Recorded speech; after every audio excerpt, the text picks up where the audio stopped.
Le plus gros avion de la Seconde Guerre mondiale. Le Messerschmitt Me 323 Gigant est allemand et faut croire que sous le Troisième Reich, ils avaient vraiment la manie de construire les plus gros trucs dans plein de catégories.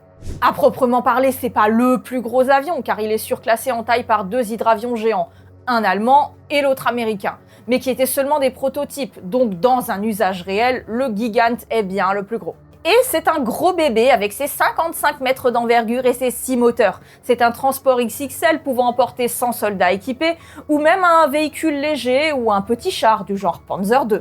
À la base, il est un dérivé du planeur lourd Me 321, planeur tellement lourd qu'il fallait le remorquer avec 3 Bf 110, une manipulation périlleuse appelée Troïka Schlepp.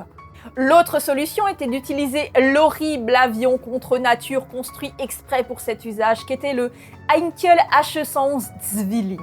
Et ça me fait me dire qu'il faut vraiment que je fasse un épisode sur les avions les plus bizarres du Troisième Reich, parce que vous pouvez me croire, il y a de quoi faire.